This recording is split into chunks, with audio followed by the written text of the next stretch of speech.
이재명 경기도지사가 18일 주민 중심의 자치분권 실현에 대한 소망을 담은 자치분권 기대해 챌린지에 동참했다.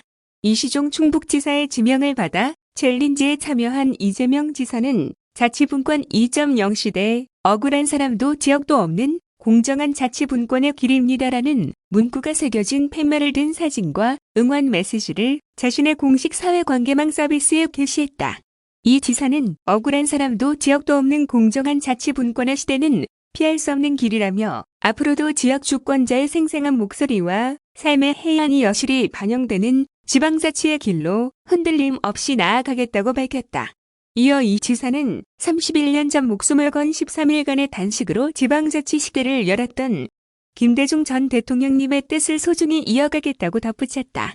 32년 만에 지방자치법 전부 개정과 75년 만에 자치경찰제 실시를 통해 주민 참여 확대와 자치분권 실현에 대한 기대가 높아지고 있는 가운데 자치분권 2.0 시대의 개막을 알리기 위해 지난해 12월 대통령 소속 자치분권위원회에서 시작된 자치분권 기대해 챌린지는 전국 지방정부 및 관련 단체를 중심으로 이어지고 있다.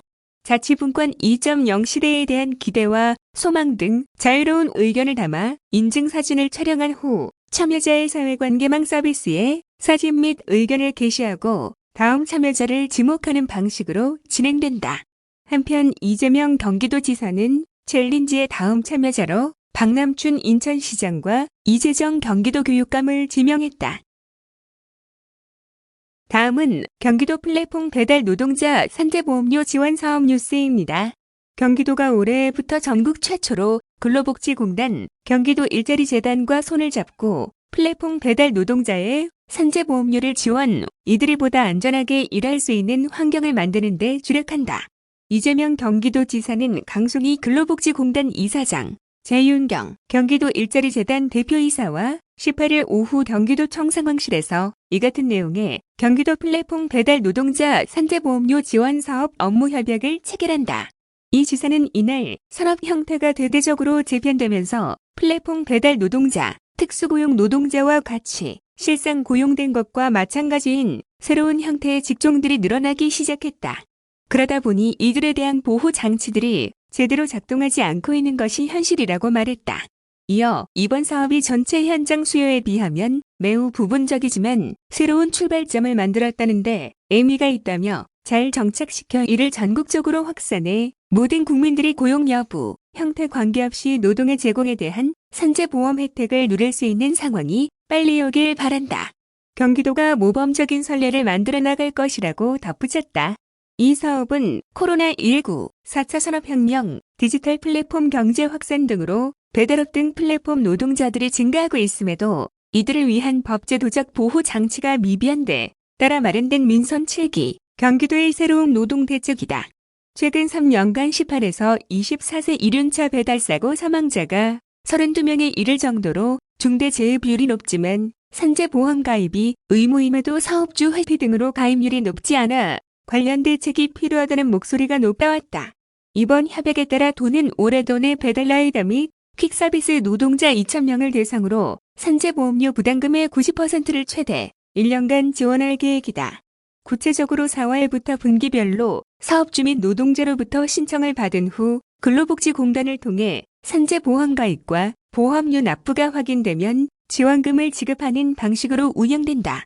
이를 위해 협약기관들은 산재보험료 가입 촉진과 지원을 위해 상호 협력하고 플랫폼 배달 노동자 산재보험료 지원 사업에 필요한 행정정보 공유 및 홍보 등에 적극 힘을 보태기로 합의했다. 도는 이번 사업을 통해 산재보험 가입률을 높임으로써 배달 노동자를 위한 사회 안전망을 한층 더 강화하는 역할을 할 것으로 기대하고 있다.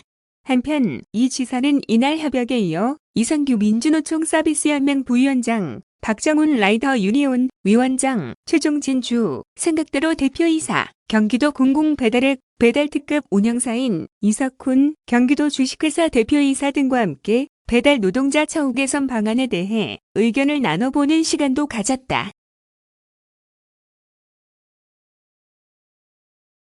다음은 겨울철 대형 공사, 현장 무허가 위험물, 취급 30곳 형사 입건 뉴스입니다. 경기 지역 대형 공사장 10곳 중 4곳이 화재 위험 물질인 고체 연료를 최소 허가 수량의 19배 이상 사용하는 등 무허가 위험물을 다량 취급하다 경기도 특사경에 적발됐다. 인치권 경기도 민생특별사법경찰단장은 18일 경기도청에서 기자회견을 열고 지난 1월 18일부터 2월 26일까지 도내 대형 공사 현장 80곳을 대상으로 불법 위험물 취급 행위를 수사한 끝에 허가받지 않은 위험물을 다량 취급한 30곳을 형사 입건했다고 밝혔다. 도는 지난해에도 대형 공사 현장 39곳을 대상으로 불법 위험물 취급 행위 수사를 벌여 19곳을 적발한 바 있다.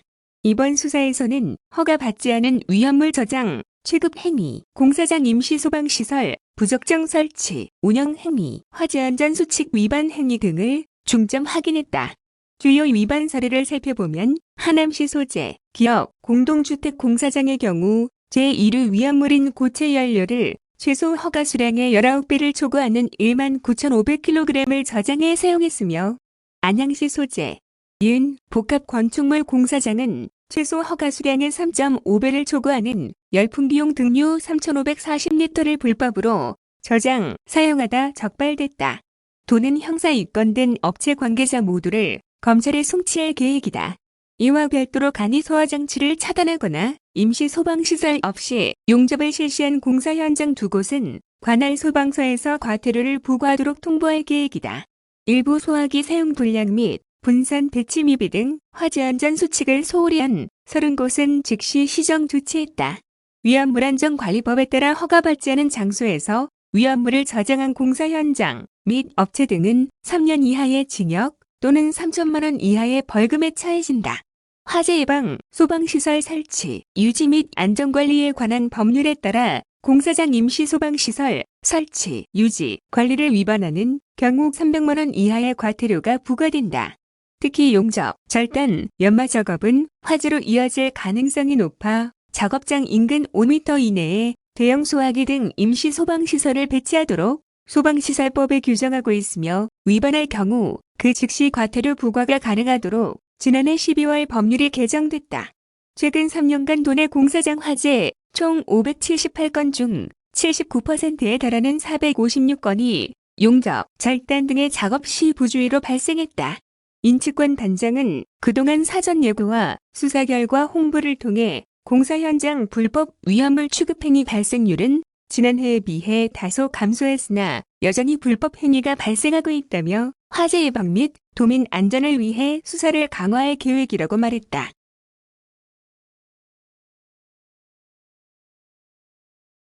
다음은 코로나19 긴급 대응단 정리의 기자회견 뉴스입니다.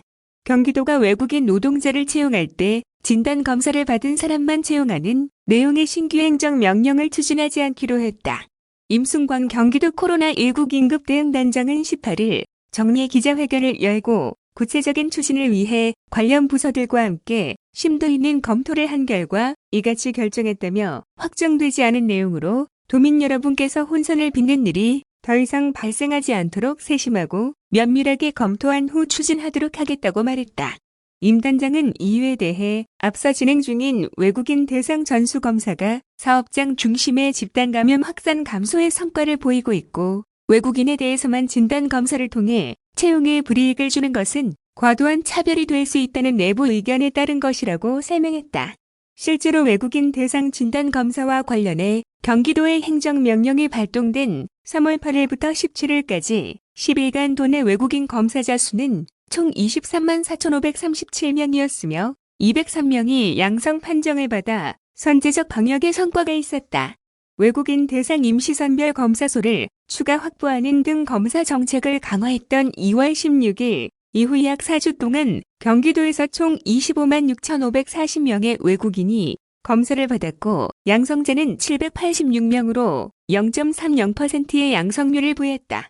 임 단장은 누적 검사 건수가 벌써 25만 명을 넘는 속도이고 양성률은 점차 하향 안정화되고 있다면서 부담이 컸지만 선제 검사의 효용이 어느 정도 확인됐다 볼 수 있고 추가 확대나 연장 필요성은 점차 줄어들고 있다고 말했다. 임 단장은 이어 일부 시군 선별검사소에서 대기자에 대한 거리 두기를 유지하지 않고 진단 검사가 이뤄진 사실을 언급하며 해당 시군뿐만 아니라 모든 시군과 협조에 재발하지 않도록 조치했다. 대규모 전수 검사 시 발생할 수 있는 방역상의 문제를 검토하고 보완하겠다라고 말했다. 한편 올해 1월부터 3월까지 경기도 내 신규 확진자 클러스터는 감소 추세를 보이는 것으로 나타났다. 경기도 집계에 따르면 1월 1일부터 3월 16일까지 경기도에서 발생한 소규모 집단 감염은 모두 160개로 1월에 61개, 2월에 56개, 3월 16일 12시 기준 43개로 특정 클러스터로 분류되는 사례가 점점 감소하고 있다. 좀 더 구체적으로 보면 클러스터별로 다른 양상을 보이고 있는데 가족 및 지인 모임 관련 클러스터는 1월 11.5%, 2월 21.4%, 3월 20.9%, 사업장 관련 클러스터는 각 26.2%, 32.1%, 44.2%로 증가했다. 채용여가 시설 관련 클러스터는 1월엔 발생하지 않았지만 2월부터 8.9%, 3월 11.6%로 증가했다. 반면 지난해 가장 확산세가 컸던 요양병원 및 요양시설 관련 클러스터는 1월 13.1%, 2월 5.4%, 3월 2.3%, 종교 관련 클러스터도 11.5%, 12.5%, 4.7%로 확연하게 줄었다. 이런 결과에 대해 임 단장은 우리 사회가 집단 감염이 발생했을 때 이를 보완하고 방역 체계를 설정하면서 유행을 이겨나가는 방법을 깨닫게 되는 과정을 보여주는 것이라고 평가했다. 그러면서 중소사업체의 방역 수준 점검과 노동자에 대한 전수 검사는 대응 방법을 구축하기 위한 과정으로 이런 과정을 통해 최근 외국인 노동자 신규 확진자 숫자가 다소 조절되는 양상을 보이고 있다고 덧붙였다. 임 단장은 감염 경로가 불분명한 확진자가 2월 평균 32명이었지만 3월 1일부터 3월 16일까지는 평균 50명으로 16명이 증가해 4차 유행 가능성이 우리 사회에 내포돼 있다면서 아직 안심하기에는 이르다.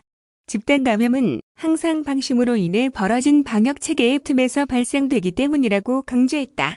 18일 0시 기준 경기도 확진자 수는 전일 대비 159명 증가한 총 26,650명으로 도내 28개 시군에서 확진자가 발생했다. 16일 0시 기준 경기도 예방접종자 수는 총 13만 9,214명으로 접종 동의자 17만 1,823명, 대비 81.0%다. 17일 20시 기준 일반과 중증 환자 병상을 합한 도내 의료기관 확보 병상은 총 1,636개이며 현재 병상 가동률은 50.6%로 828병상을 사용하고 있다. 중증 환자 치료 병상은 총 204병상을 확보했으며 이 중 65개를 사용해 현재 가동률은 31.9%다.